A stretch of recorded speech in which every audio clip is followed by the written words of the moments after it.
Did you see the bumpers that I made for this? Yes, I did. Yeah, Use them. yeah, you like them? Well, here's a solution. I think I was thinking all week, like we're bouncing things back and forth, right? Like, what about this? What about this? I think we just ought to fucking do it. Yeah. Because we don't have time for No. that dilly dallying, right? Nope. No. We're lucky if we can make the time to record together Mhm. and for other people. So if there's a logo we have now and we change it later, that's fine. If we change it later, that's fine. That's okay now. I think it's the OTJ spirit. Like, fuck it. Like, let's just do it right now. We have time to evolve. Evolution takes place in slow, small steps anyway. And instead of trying to get it all done at once, like trying to create a dinosaur by committee, end up with a camel. Yeah. So just give me a second here. Oh, now, sorry. You can come and say hello for a second. Oh, my wife while we're. This is Jose. Say hello, Jose. You speak right in that microphone. Hello. Hi. Konnichiwa. Real voice, not the it's an angry voice you use with me, right? Throw that out. Plug it in the back of the television. Pull the TV out. Plug it straight in. Anyone. There's 3 places you can plug it in on the TV. I'm not coming down. Go. Bye. Could you close the door, please? Yeah. Anyway, she's trying to plug the HDMI trying to plug the iPad into this little TV we have down there. But you know, you're going to trim things this way and that way with video just to make it look pretty good. We're just looking for pretty good because I think people want to hear it. Last week's interview, they need to hear it, and they need to hear this one soon. And then how about those? Sorry. Go ahead. Sorry. No. How about these junky bits? Like these junky bits right now. We're like, well, what do we do with this? What do we do? Those outtakes. are Outtakes. Yeah, those. Okay, so I'll pile those up somewhere, and there's like a couple of funny moments that might be good for NGs, and we'll do an NG, not a boshu, a monshu at the end, and then we'll show everyone all the outtakes at the end of the year, kind of thing. Kind of funny, right? They can end up being funny. So what is it? We're June 5th, right? Yep. And this is Jose. Let me get the pronunciation here, right? Jose Domingo Cruz. Not at all. Domingo. That will definitely go in the outtakes. Okay. Jose Domingo Cruz. Give me the pronunciation of your name. Jose Domingo Cruz. Jose Domingo Cruz. Yeah, it's not a Z. It's the Cruz is an S sound in Spanish, and the Jose that became Jose in Americanized, that even I accept, and even I, when I introduce myself, I use, that's actually Jose. So it's actually the katakana pronunciation. Okay. Jose Domingo Cruz. Okay. Jose Domingo Cruz. And you're from Canada. I know that gets complicated, but I'll just say yes for now because I know you'll ask me more questions after that. Okay, good. So here's my first question to get this going. What were you doing the day before Corona became part of your life? That's a very open definition because it depends on what you mean by part of my life. Okay. I remember the day I realized, there's a lot going on in China. And that was probably about the end of January, maybe about January 25th. And it was because it was like maybe the last week of regular classes at school. And we were about to head into testing period. And I sat down and because no one had spoken about it before, I was the first person in the part-time teachers lounge to say, hey, you know, this coronavirus thing in China is kind of worrying me. And one of the other teachers said, yeah, me too. And that was it. That was from there. It's like the amount of time that it took from the conversation in the room was increasing because, like you like to say, exponentially, people became more aware of it. And, then you'd see those scenes of people being dragged into trucks so that then they could be quarantined with a lot of other people. And the Chinese, because the poor people, they didn't know what was going on. They don't get good news or not even any kind of real news from the government. Then you'd see these scenes and then you'd go, wow, what the heck is going on here? And then it would slowly pile up. But still, you probably remember this too. You're thinking, it's going to be okay. It's probably going to be okay. I'm sure it's not going to be that bad.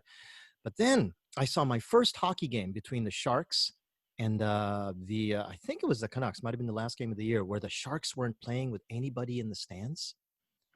This is North America. Yeah, North American hockey. The Okay. San Jose Sharks were playing because the outbreak in California was bad enough that the government was saying, okay, no large gatherings like that, at least, you know. And This was January. Or no, sorry, at this point it was March. okay. So you mentioned you were in the part-time teachers lounge, so that's what I want to try to get at. What Mhm. kind of work were you doing? Are you doing at? Because I don't even really know your work Yeah. situation. So you're in the teachers lounge in January, bringing up coronavirus. Uh-huh. What teachers lounge? Part-time teachers lounge at? Kitakyushu University. Okay. In And that was, yeah, at that point, that was the only place that I really hang out with any teachers because that was the second semester, and I only teach at Kitakyushu University in the second semester. okay. Is that what makes up your work week? Actually, I realized now I think I misinformed. No, starting last year, I was teaching at Kyushu Institute of Technology on Monday afternoon, and that's the one class I have on Monday afternoon in the second semester. Mm, And then through Tuesday all the way to Thursday, I was fairly busy at Kitakyushu University teaching about 3 or 4 classes a week. okay. How So about you? me Yeah, you. teaching? Yeah.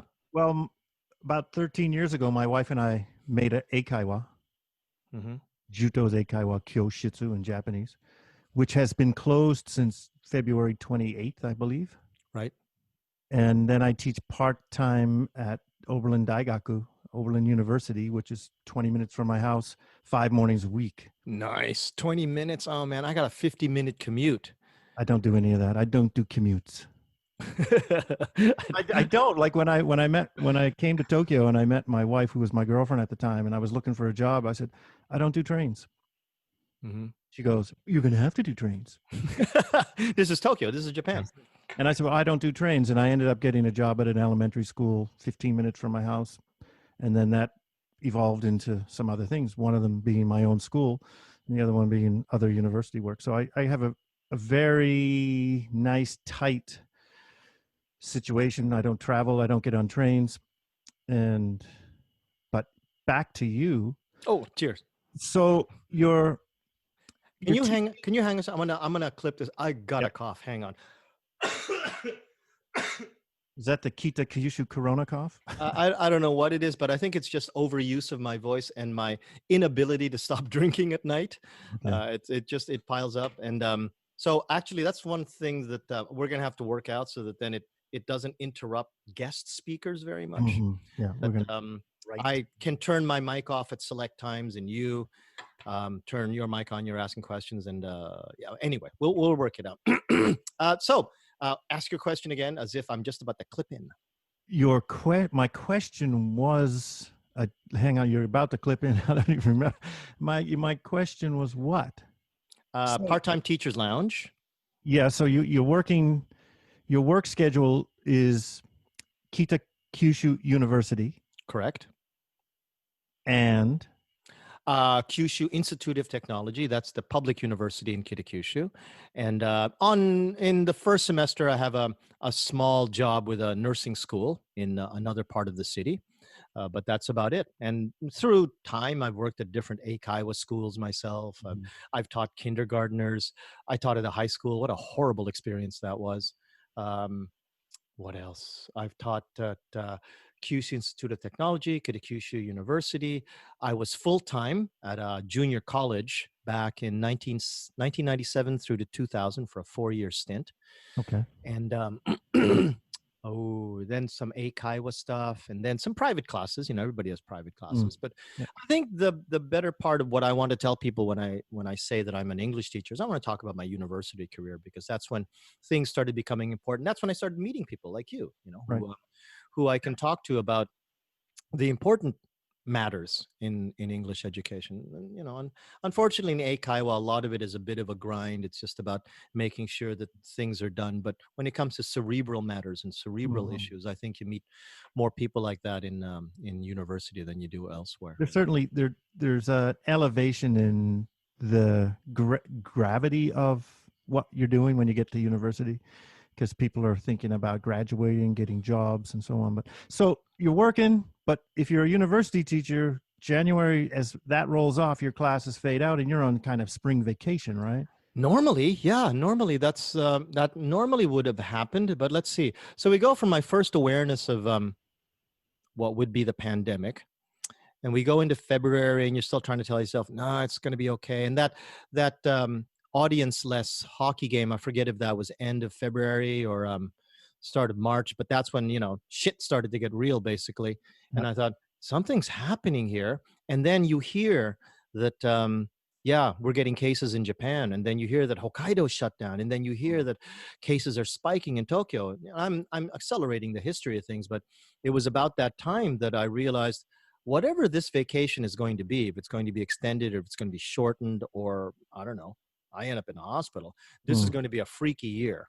Yeah. And it was not like any other spring vacation I've ever had. Sure. No, it's no kidding, right? So you at some point you must have started to realize, like I did, that this is going to affect the new year, which starts in April. Basically, yeah.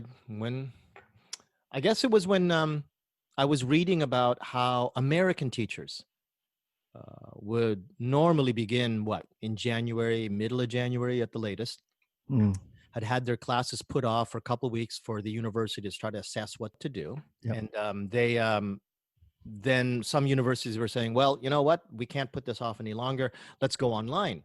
And that's when I started hearing about things like online education as being more than just a glorified version of correspondence courses. And then you would hear stories about the difficulties of online education. Then you'd hear this word Zoom.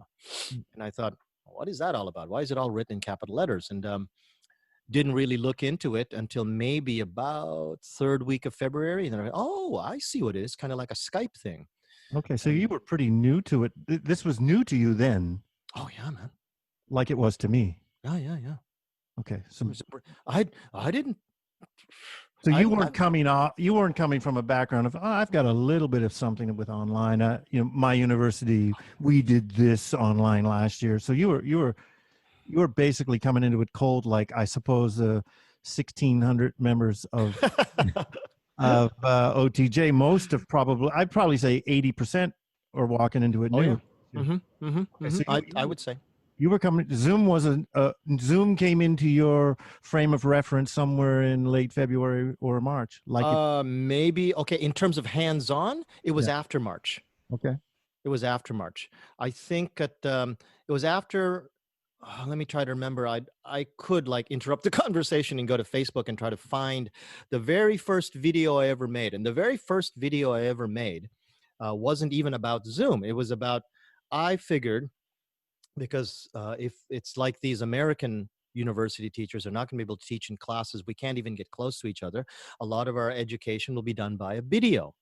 And I thought, okay, if it's done by a video, I started imagining who are the university teachers I know who are the least adept with tech. What do they know? Because those are the people who are probably going to be asking me to some degree, Jose, what should I do with my computer this way and that way? And what about this way and that way? And I thought, okay, at least I have to be ready to answer those questions, because people ask me questions about computers. I have a bit of a reputation around my local community that I know, certainly my Macintosh as well, that I know computers relatively well. And, I'm a geek. People ask me things about stuff like that. And I thought I better bone up on it. But that's not so hard because I do videos and I've done that a long time. But the best way to show stuff is to show stuff. And I started making videos about how to make videos. And that first one was actually just about how to make videos on your phone, a good lavalier mic to choose. And from there, I started thinking, well, wait a minute, what about this Zoom thing? And I thought, okay, maybe I should also figure out how to use that. First one wasn't even about Zoom. It was after that very first video, which I think was near the third week of March. Okay. So not that unlike me. I'm a bit of a Mac guy. Yeah. Mostly because of music, but mostly because in 1996, when I came to Japan, my coworker from America was totally into Macs. And I think 1996, that was early on. That was before that little bubbled space age looking Mac. And he Oh, got the iMac, yeah. the original iMac, yeah, which I bought one back Mm. then. Oh, So the blue, the and Bondi Blue, yeah, yeah, yeah. yeah. So but last a year ago this month, we had a mini conference at Oberlin, and I did my mini conference on getting the on how the kids can use their iPhone video to make a short video presentation for one of their speaking tasks. Mm-hmm. So that's about as deep as I was in as far as online learning was concerned, is how to use your iPhone to make a video, much like what you just said, right? That's better than me, yeah. you know. I So wasn't even thinking about online learning at all. I thought I'll give you a little bit more background on where I come from on that. I'm probably like Todd Buchan said last week during the OTJ session, that I'm one of the techiest guys he knows, and that's not far from the truth. mhm, But I completely disavow technology in my classroom. right. Unless I absolutely need it or it's required in the classroom. I'm of the opinion that we were studying languages 700, 800 years ago Mhm, without any of this stuff. right. The Yeah. Greeks were teaching Persian to their children, and the Persians were teaching whatever to their children, and they were doing it basically with a whatever pass for a pencil Mhm, and maybe some papyrus back then. yeah. So I'm not big on the idea that we need online education, that we need projectors, and you got to have PowerPoint slides. I'm the other side of that, especially with English education. No, what you need to do is move your mouth, Yeah. okay, and be able to think with your head, not with a piece of paper in front of your face between me and you. Mm, And my whole class is like that. And even though people know me in that sense as a being of a geek, I don't like it in my classroom. So I'm very far away from online education. okay. So the hammer falls. Yeah. The hammer falls, and we're not going back to class Yeah. for the April. I don't know Mhm. when you got the word, but I got the word early April, Mhm. late March, early. Just I said about a week after OTJ started, I got the word. Right. So Right. you got the word, but at the Mid-March. same time you joined OTJ, roughly About, around yeah. zone, Mhm. right? Mhm. And suddenly you became one of the foremost presenters for OTJ on how to use Zoom, and you only learned it like a few weeks before that. Yeah. How the hell did that happen That's anyway? that's that's that's that's incredible, right? Like there could have been other guys out there. I could have put a message up. Anybody really have any good experience with Zoom? Because we need but there was none of that. Anyway, it was all it was all spontaneous. But Right. how does a guy go? I know you're a tech geek, but suddenly you're a Zoom teacher, learning one step ahead of everybody else and teaching them on OTJ and maybe other places. I don't know what happened there. Why did that happen? Well, I want to get your opinion on this too, because you were there watching the whole phenomenon with me. So I'll give you my take, but I want to hear what you think of this. Uh, and every time I tell this story, I'm always in danger of trying to make myself sound good. So please tell me if I'm sound like I'm humble bragging or something like. But this is really the truth, the way that I remember it. After I made that first video, I thought, okay, well, that might cover some of the bases for those people who aren't very good with technology and just simple hardware like microphones and how to even hold your camera. Most people hold their camera like this, which Yeah. is a horrible way to take it. But you really should turn it, and most people don't even know that. How did you know that? Right. Well, when was the last time you saw a movie that was in this orientation? Okay, good. Yeah, Fair enough. you gotta have a movie. It just isn't right, right? And that's why cameras, when they're held, have the orientation again horizontal, and then you got to turn them 90 anyway. Yeah. It would be weird to watch a movie that way. Sure. So I'm readying little things like that, and then I finish that video and I go, okay, is this going to be enough? And I think, no, probably not, because even I don't know what that Zoom thing was. Why don't I go check that out? I check it out and I see all of these buttons, and I'm going, oh my Lord, what the hell? And I wanted to say fuck and oh my God. No, I didn't. I think I was actually holding myself back at that point. Okay. So I go, what the hell are all these buttons? And breakout rooms. What does that mean? And like, oh, well, what record? Oh, you can record this and all of this stuff. And I go, this is going to be hellacious for those 2 or 3 people I was imagining we're going to be having trouble. And if it's going to be 2 or 3 that I can personally imagine, it's got to be like 30, 60 people who are professors or part-time teachers at universities who don't know what they're doing. And maybe, just maybe, if I take the deep dive myself right now, I can do something to help those people, because better me, who's somebody that actually knows what buttons do and the difference between a single click and a double click. Hmm. People get really confused on that, Yep, like, yep. and if I do it and I put myself ahead, then I can get everybody else to sort of follow on a cleaner, slightly less rough path by following me. And so I started teaching myself Zoom. I remember, I wish I could recorded all the conversations I had. We go, well, what does this button do? And it would have been funny for people to see Jose going, oh, what is, I don't know what, and then the meeting would end because I pushed the wrong button. Mhm. And what happened from there? I don't remember now, but it was hard for me. But I Hmm. just figured it was just something that I could do to help people. And I know how that sounds, but really, really, that was the sentiment. The my take on it was on some Monday early in April, Monday morning, I put up a Zoom session and I was going to teach people. Mm-hmm. And I didn't know what I was doing either. And in that session, we mentioned it last week, there Right. were other people on there who knew a lot more than me. And so I was quickly humbled, and that was good. And then either that week or a week later, I think it would have been the same week on the weekend, maybe a week later, I joined one of your sessions and I was like, Jesus, this guy knows what he's doing. How Like, did you hear about that session? Because I don't remember putting them up on OTJ right away yet. Or did I? Did you hear about it on OTJ? it would have been OTJ, yeah. It would have been. Okay. Yeah. Somehow there was something. I mean, anybody who was putting anything up that had to do with Zoom, I was interested in if I had time, and I wasn't working, so I had time.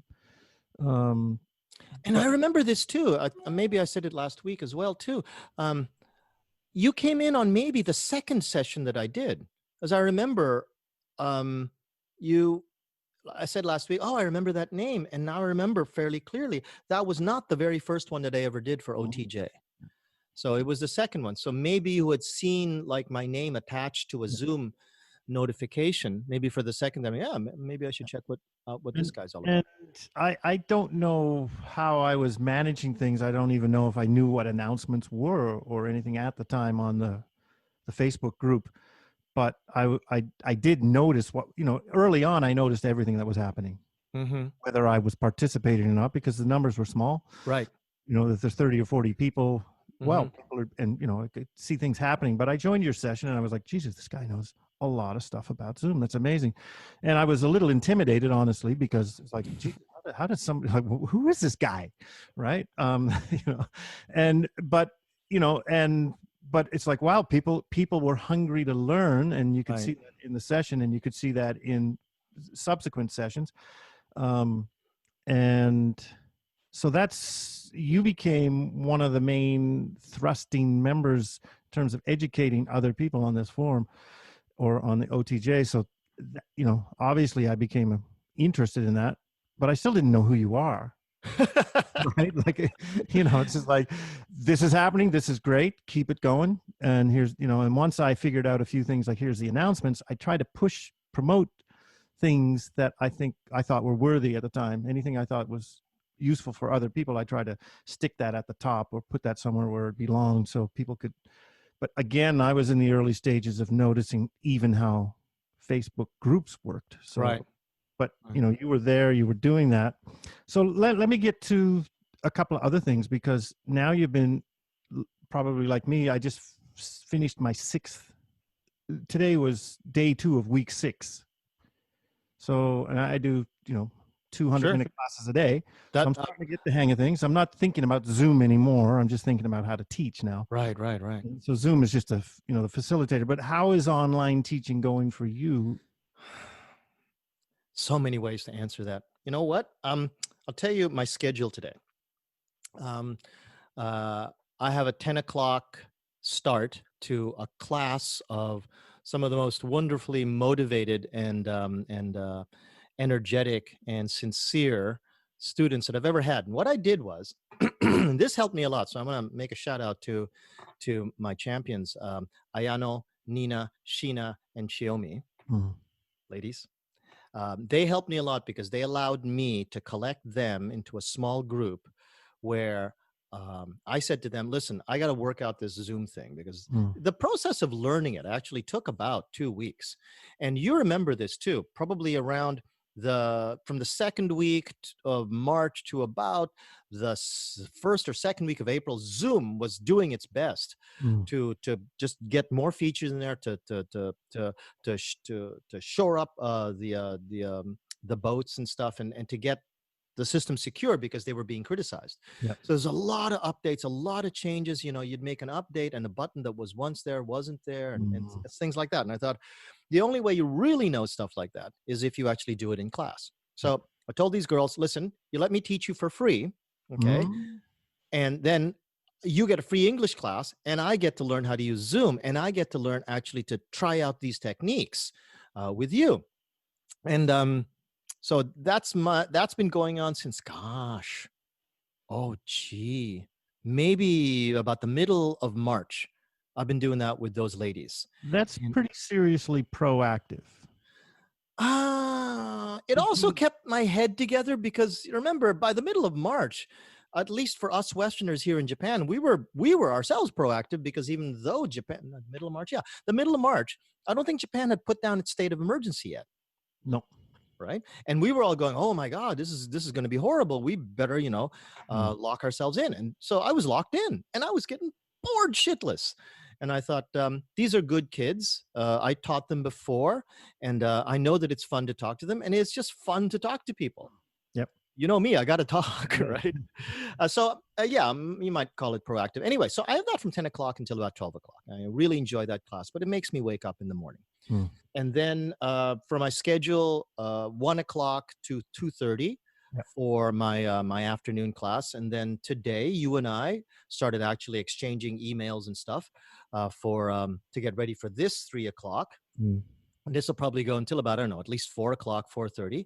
Then I got a whole bunch of new stuff, which I'll talk about a little bit later, that I'll have a meeting from 6 o'clock, probably until about 7 o'clock. And then from 7 o'clock to 8 o'clock, I'll have time for dinner. Then 8 o'clock, You're into I'm on a drink. So I was thinking, only in the online world could I jam my schedule like that. right. Because only that way could I actually, unless, I'm some kind of executive, can I actually have people constantly meeting with me.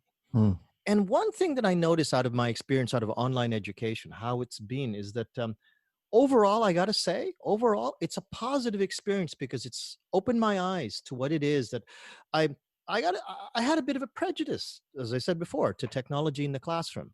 And now that I see how technology can augment what I do in the classroom, I never gave out homework because I always thought these kids hate homework. Homework's not going to help. But now I see all the different ways that technology can actually provide an interesting and motivating experience. I mean, you're going to have shitty kids someday. You're going to have kids that are lazy and stupid. That's part of human nature. It's the way we are. And you're never going to be able to help those kids because they're not ready. They're not maybe mature enough to help themselves. But now I have some new digital tools to provide more English education outside of my classroom. My classroom is going to get better because through this pandemic, I was forced to learn a lot of new stuff, Flipgrid, that Nearpod presentation that Todd Buchan's did. That's going to be fantastic for certain things, for homework, I think. But in my classroom, I still want to teach the way I always have because it's such a weird thing for these kids to be taught without textbooks, and such a weird thing for them to spend like a good 80 minutes just talking and talking and talking, that I think there's still a big advantage of that I want to take. Okay. Okay, let's move this a little bit in the direction of the future then, because we had a little bit of a chat about this. We know that we're going to be having a workshop in August.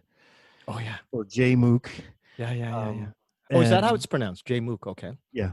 And they're coming to us because they want to get input on the future of education in Japan.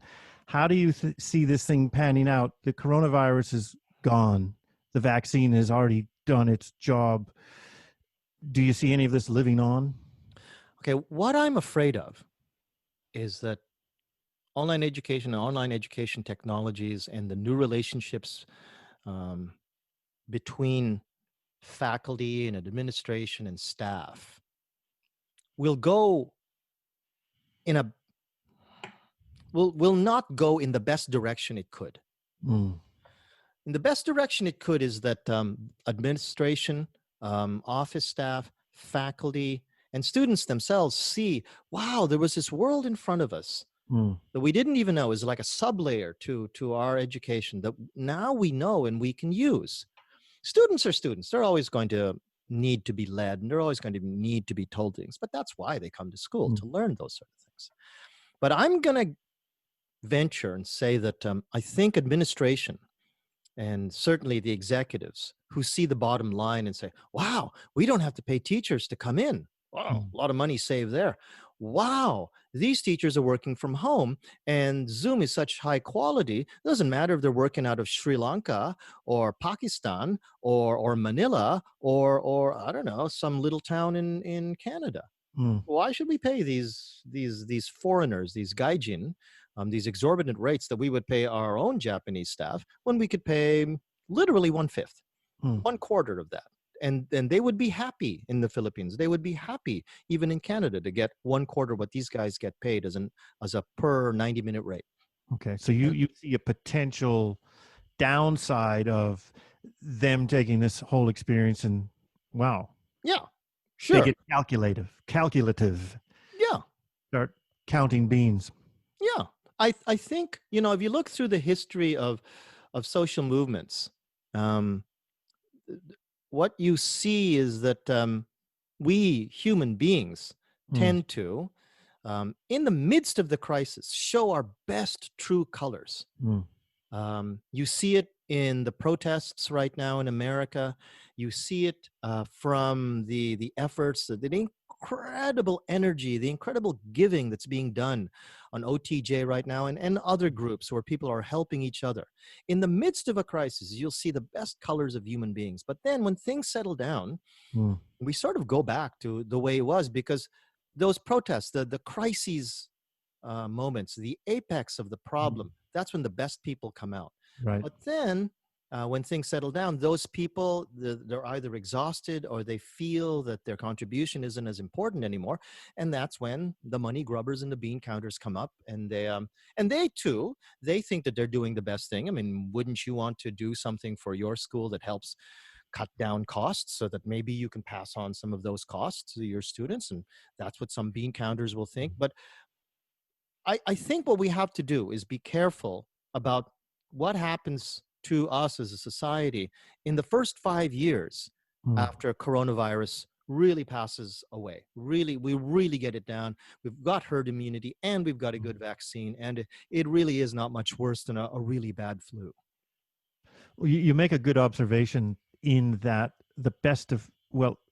a crisis can and often does bring out the best in people in many cases, and we're witnessing that in many things, including online English education, online education. But it's a bit disheartening to think that 3 years from now it will come back to haunt us potentially in our job, say our job security. Now, speaking of job security, I've always been the kind of guy that would never pin myself down to any given job or any given thing like that. I should always try to keep my skills. There's either two things you can do in life. One is to protect the job you have or prepare for the job you're going to get in the future. Right.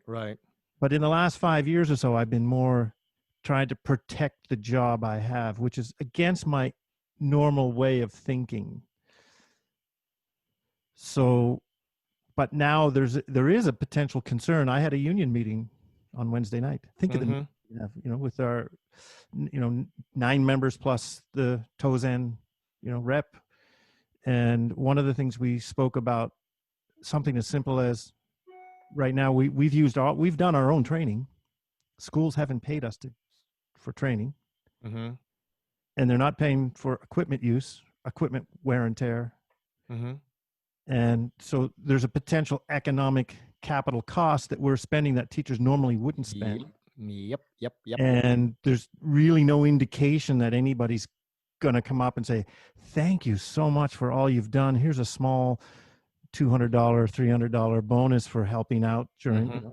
Now, and the other side of that argument would be, well, everybody in the world is stepping up to the plate to try to get through this Are they? catastrophe.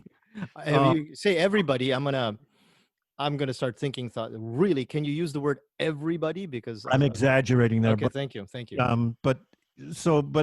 This question came up, and it was, well, right now, how much do you think your universities, the people you're working for, how much do you think they appreciate or could even understand the amount of work you put into preparing and getting ready to teach online and to still try to be the best you can? Do you think there's any appreciation that will ever come out of that? Or is it just an expectation? Of course, you should do that, Mr. Cruz.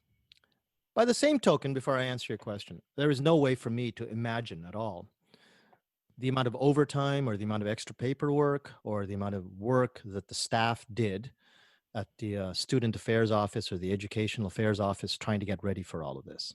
Right. They must have been going nuts too. So right. Before it sounds like I'm bad-mouthing anyone, I want to say that, number one, I don't know how much they did. For all I know, it was far worse than what I did, because Japanese workplaces tend to be at their worst when projects are on a deadline or things suddenly change and decisions are not being made, or they're being made way too late, or they're being changed immediately. And the poor staffers, the people who actually have to do the grunt work, are the ones that suffer the most. And likely they would had to have gone into work every day, putting themselves at risk. Right? And so on and so forth. But by the same token, you and I are part of that grunty desk sort of line of workers that people see. It's just that we have privileges because of our privileges being academics, and academics have well, even in America or in Japan, we're seen as people. We have the title sensei or hakase or kyoju, and we have academic freedom and all of these things. But when it comes down to the bottom line of being paid and being considered as an employee, we are just like those grunt workers at their desks. So I'm not really comparing myself to the other staff members who were doing the grunt work all the way into 8 o'clock at night, 9 o'clock at night, not getting home to see their kids. I'm talking about the executives and the higher up administration who are seeing bottom lines, and who, I gotta say, I think their priorities were not educational.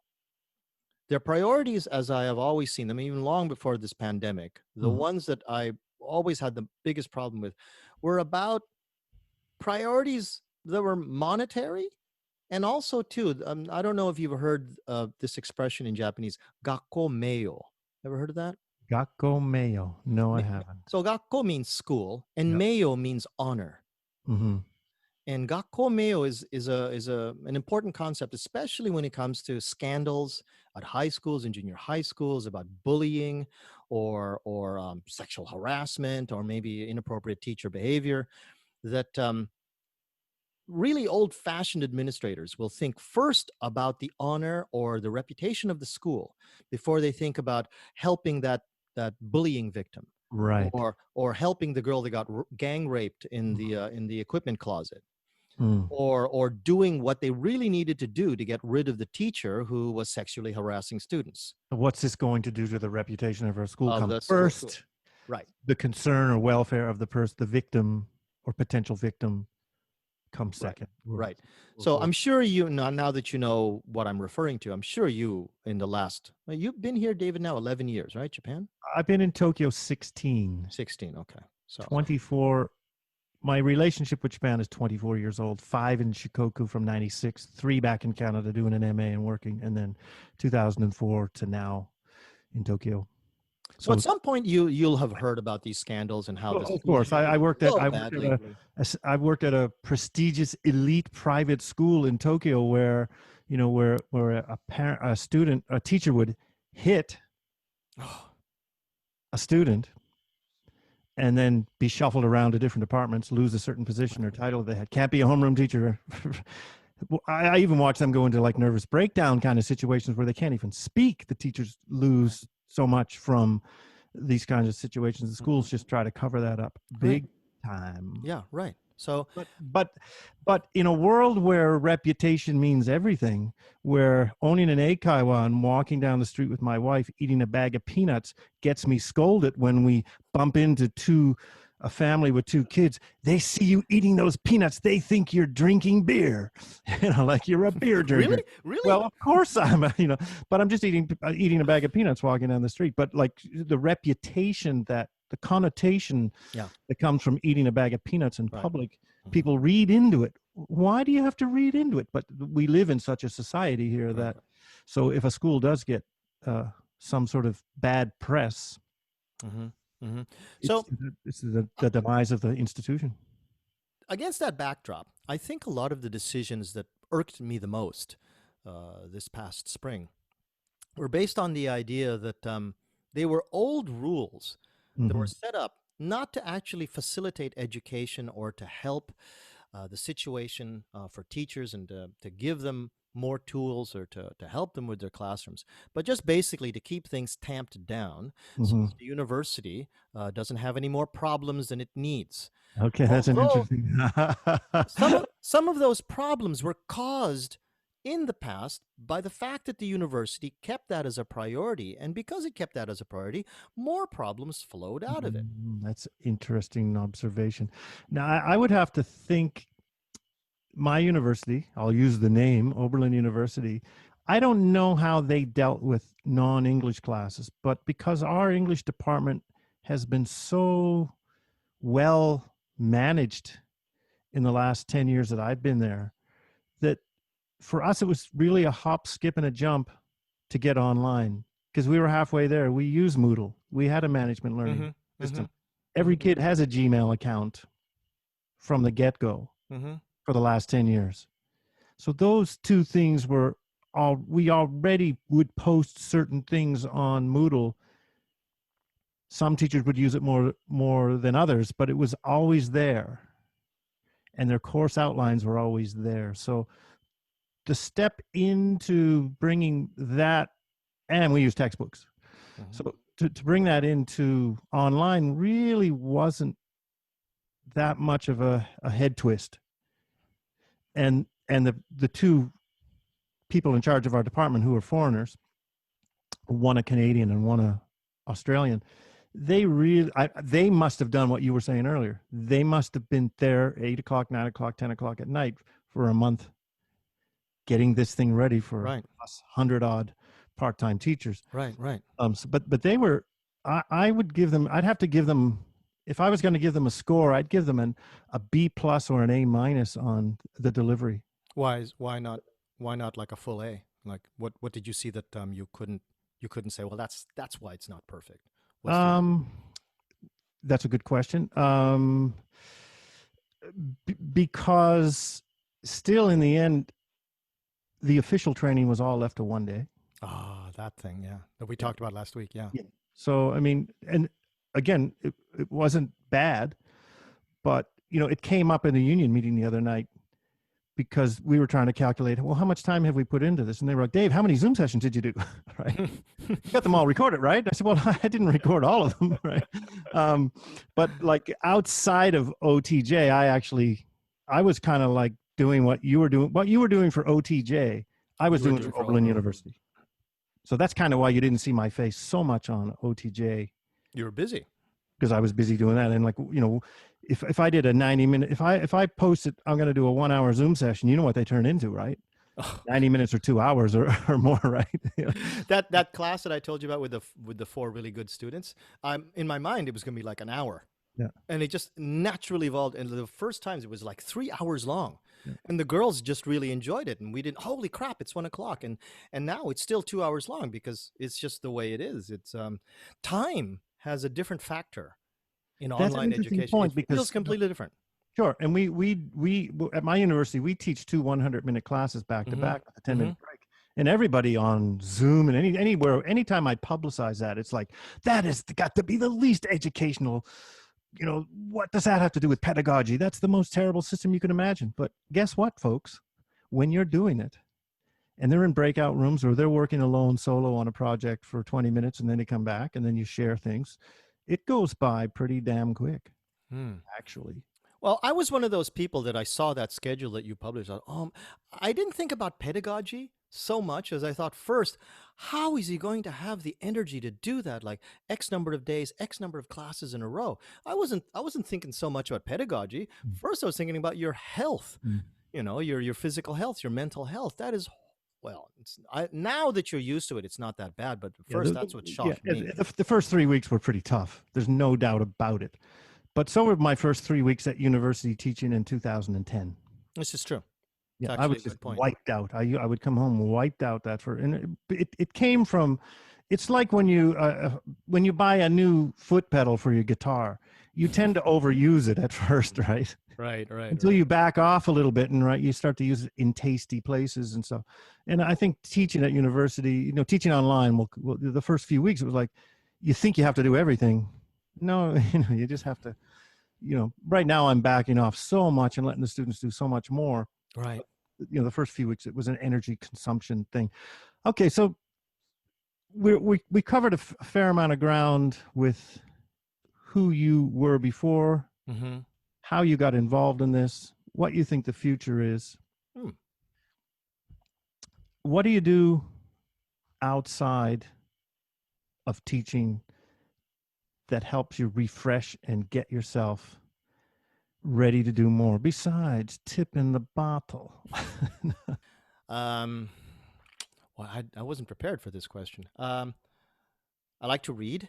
Mm-hmm. Um, I'm lucky in that maybe in the last little while, I've moved away from endurance sports like running and cycling, although I still have my bicycle and I love my bicycle, but can't use it that much Yeah. these days. And of course, running.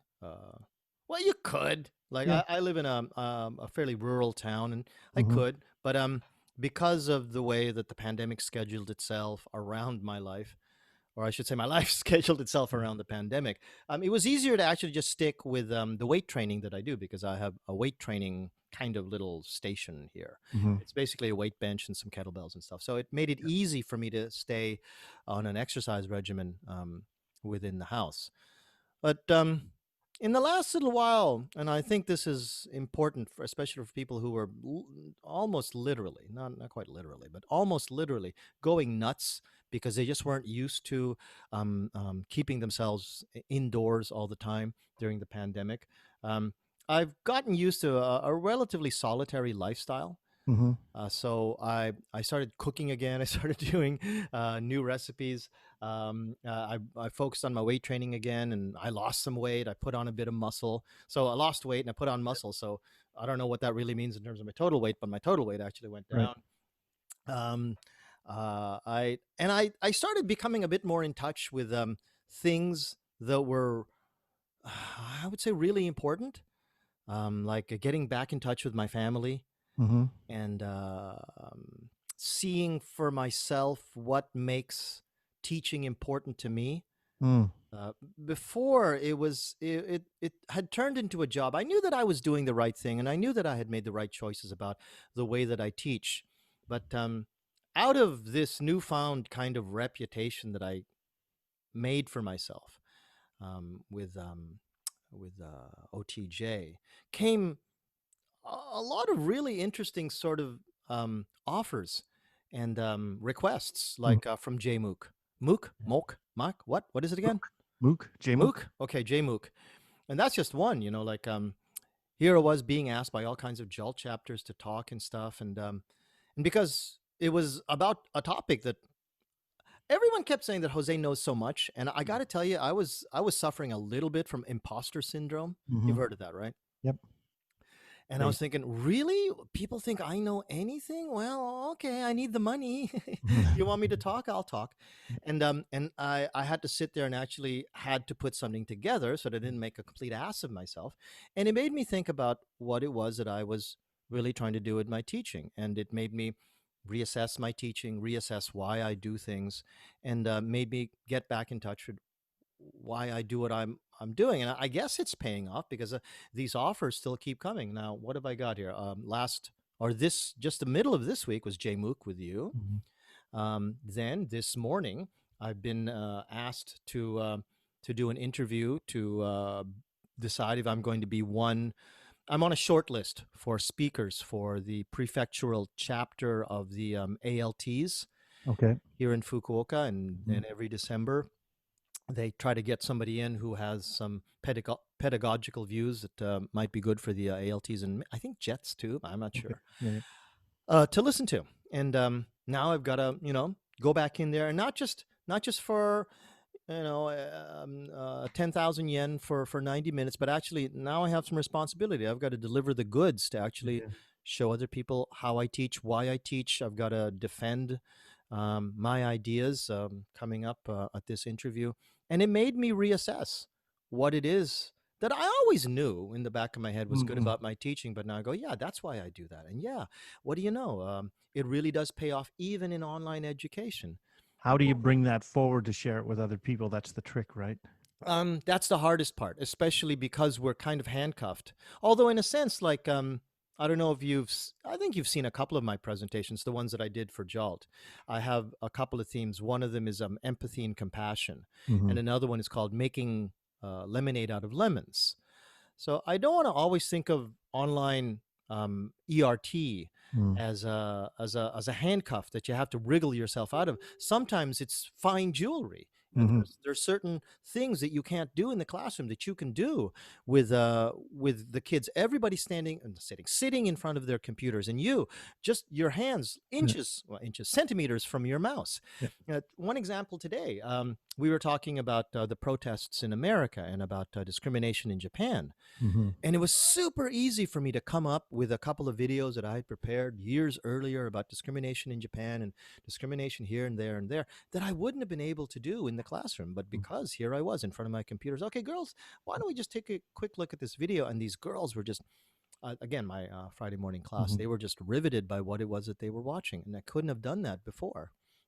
So it made me reassess things. And I think that's where I spend a fair amount of time. I also spend a fair amount of time just winding down Mm-hmm. from the classes that I teach because number one, I have this very bright light that's shining down on me to help because of the way that the lights are coming down on You can me. see the glare on my forehead that I have the same. Yeah, I I think you need to like comb your bangs down a bit. need to soften up the light. A little bit Yeah, there, could be a bit of talc maybe.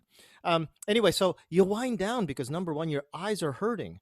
One of our friends on OTJ, she was saying that she woke up one morning, maybe about 10 days into her first few days of teaching. She said her Mhm. eyes were like shaking. Her eyes were like vibrating back and forth when she woke up. And I Right, thought, right, okay, right. that's not a It's good symptom. time for a little rest for the Little eyes. rest for the eyes, and you wind down, and you try to watch a little TV, and then remind yourself you'll wind down better if you go straight to bed and prop up a pillow and read a book. Mm-hmm. And but in between, you get those moments where like you think, okay, let's think about that technique, and let's think about it anew Yeah. from the position of ERT, and it's invigorating. You get a chance to think about things again, not just well, that's what did I do last year? Okay, let's Mm-hmm. do that again because this is a That's weekend schedule. that is very interesting. I mean, this came up with me last week in terms of the funk that maybe I had been in, Right. and like today, every day I'm teaching this the same thing. Like last night, my wife and I drove up, a 4-hour drive. I finished teaching at 12:20 yesterday afternoon. By 1 o'clock, we're in the car driving to Gunma, 4-hour Whoa. drive. Whoa. And I arrived here 4:30 or 5, I guess 5, because we went to the supermarket.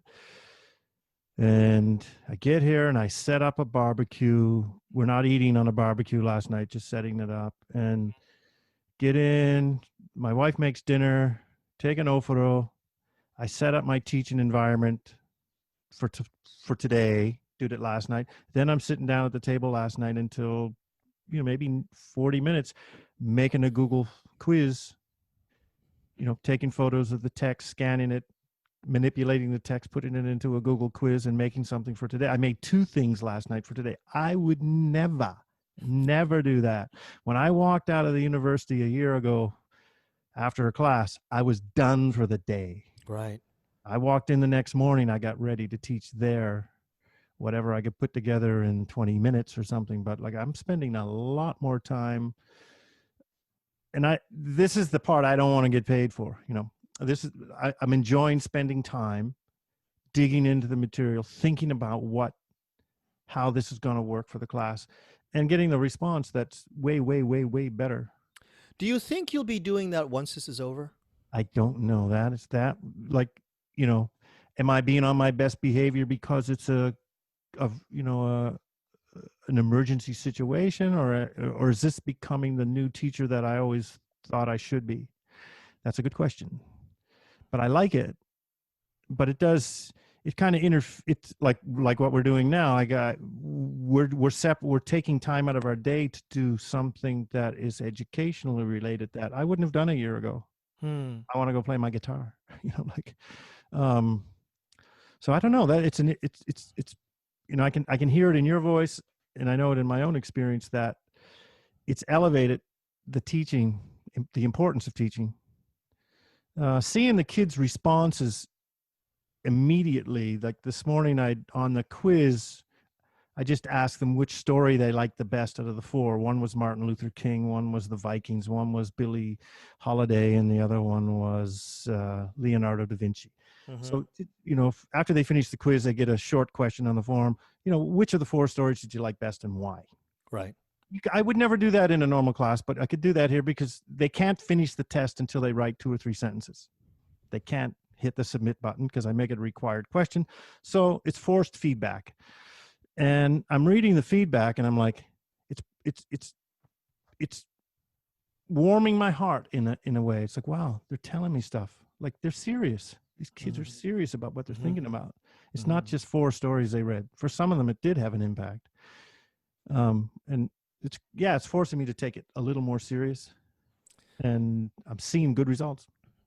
I don't know though. Like I'm not at all saying that this is only gonna happen to me or anything like that. And you spoke about a great experience, and I think it's really important. But I think one thing that I noticed even before the pandemic was that I think some teachers, especially some of the teachers that maybe I work with, were kind of, I want to say demeaning. They were underestimating to what degree students actually want to communicate sincerely, and to what degree students can communicate if you just look past all of the TOEIC bullshit and all of the anally retentive grammar correction that some of us just do too much. For example, I have a speaking and writing class.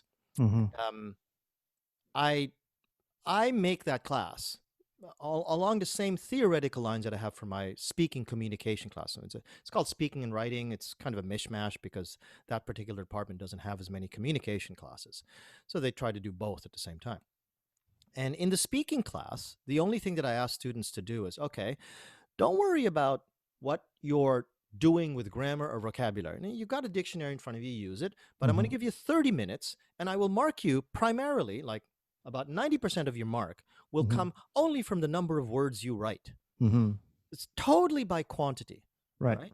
And I tell them, but don't be a dickhead and don't start doing things like, I like chocolate, I like soccer, I like driving, I like tennis rackets, and you're a dickhead. Okay, you're going to get a bad mark. Just try to actually write something sincere. And maybe it doesn't happen right away in the first week of writing, but once they see what I'm trying to do, and once I explain to them and they see that the corrections I give them are sincere, I know I'm the one bragging my horn, but I actually do correct their work, and they can see that, once the leash is off in terms of like, oh, I got it wrong for the past participle or whatever bullshit grammatical thing, that they're just allowed to write as a message. That they start actually writing sincere messages, not the same person every time, not all of them as a pack, but within, okay, so a 15-week semester, there are going to be 7 writing sessions. And out of those 7 writing sessions, each student will have probably 1 or 2 compositions, submissions that actually came from the heart. And Right. maybe it's not world shaking or anything, but this kid really wanted to communicate Mm. something. And I think these are the same kids that might have been brushed off as being, oh, they're morons. Oh God, what's the matter with these kids? Don't they understand that, you don't use that grammar in that situation? Oh my God, they're using that spelling again. And might, with some very jaded teachers, have been thought as write-offs. Mm. And this is the way that I thought about some of these kids. Now, some of these kids really are write-offs, Yeah. like, oh God, you're dumb. I have those moments too. Maybe I should be less jaded, but I think I saw my students in a slightly better way, Mm. because I gave them the chance to actually give their feedback to me. So what you've discovered now when you say that, oh, well, tell me what you really thought was the best one. I tried to give as much opportunity for that as I could in my classrooms. And I think that helped me a lot in the few years before the pandemic, because I could look at this and go, well, I do have some thinkers. Maybe they're not, maybe they only have a TOEIC 400 or maybe even less than. I got one kid who's a 350, and I was surprised sometimes by some of the things that he wrote. I mean, they Mm. was shitty English, but he was thinking. Right. And I Well, think if you give them that I, avenue. I could I could put myself in the category of maybe frequently or underestimating students. And if this online learning as a result of the pandemic has tuned me into the idea that no, actually they do have voices. Actually, they're 18 years old, but some of them do think, and maybe they all think, but some of them have something to say, and they don't mind sharing. If that's what I notice out of this, then that's made this a valuable experience for me. That's for sure, because it's upped my ante on what I expect of myself as well, which is I think good. so. I think so. I think if we as teachers have discovered anything that might be good about this, I think we discover that the quality of our skills are still at the crux of what makes a good Mhm. class. Mm. It isn't the software, it isn't the Mhm. hardware.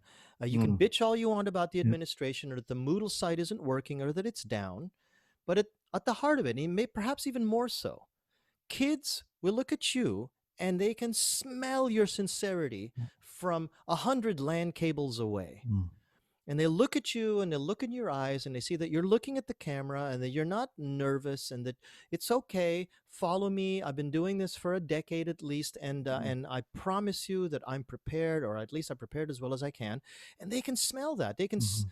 smell it. They're not sniffer dogs or anything, but they can But sense they that. know, they can know it, and they know Yeah, I'm gonna get you through this. We're gonna right. get through this activity, this day, this week together. Yeah. Exactly. And if you were a crappy teacher before, you will appear as an even crappier teacher now.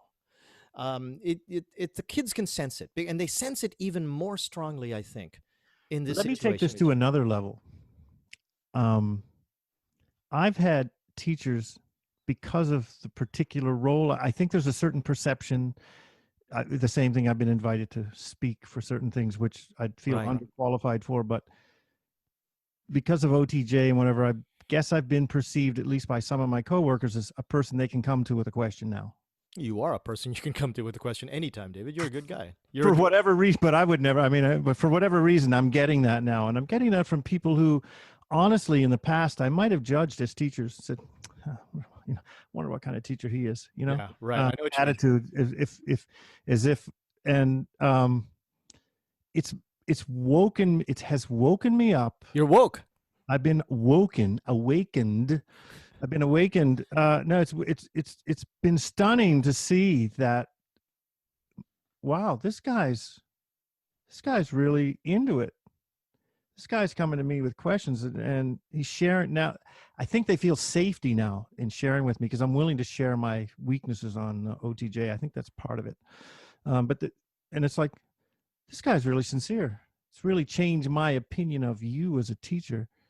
Not that you needed my approval or anything, because you've probably been teaching all along just fine without me. It's okay. As a professional circle, we're allowed to make those judgments. We have to. It's almost part of what's expected of us. I'm sorry, I interrupted you. Go on. But it's been kind of healthy for me to get to know people under the hood in a way, I guess, because they feel they can trust coming to me, that I've got to see them as different people, and that's changed in a very positive way for me, because wow, this guy's really good. This guy's a good guy. He's a good teacher. I didn't know him before. I just only superficially judged him. So I think in some ways it's not just how I interact with students or how we interact with students, but how we interact with our coworkers or our fellow, teachers. I posit too. Also the possibility that I think what you're proposing is, wow, I may have misjudged this guy from a long time ago, and I didn't know that he was actually just a really, really good teacher. Just maybe misjudged him. But I also posit too that in the end, maybe the number of really good teachers are going to increase, because the guy that you judged before as not being very good, maybe he really wasn't very good. And you were right in your assessment of him. But what happened was he became awakened just like you and me.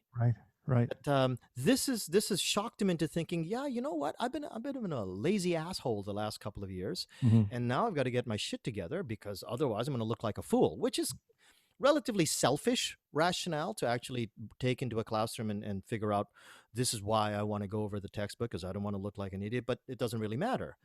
And out of that environment, he like you or me, late at night, having a sip of wine after a hard day's preparation, going, you know what? I feel reinvigorated. I feel like I got motivation again. And I'm reattuning myself to what made me a good teacher 10 years ago. In the end, as long as that number of good teachers goes up, it doesn't really matter which way it was. It was just a teacher that you assessed incorrectly, or a teacher that you can now reassess because they went through the same kind of gauntlet that you and I went through. Perhaps that's a good point. And with that in mind, I think, if you don't mind, we could wrap up today's conversation. That's a good place to end the conversation, because I got to go pee real bad. I got to go pee real bad. I'm pretty sure that my 2 grandchildren and my son-in-law and stepdaughter just arrived. You have grandchildren? 2 of them. And you're younger than me? I don't know. Am I? How old are you? I'm 58, man. Okay, so I'm 55. So we're in the same zone, right? Wow. Okay. Although I agree with you, we should probably wrap this up, and we will be wrapping this up. I would like to just stay and chat with you a little bit about some of the technical stuff that we can go in. So how about a pee break, and we'll just keep this running. Yep. And then meet you in a couple minutes. 2 minutes. Okay, everybody. Thank you very much, and we'll see you probably next time. So long. See ya.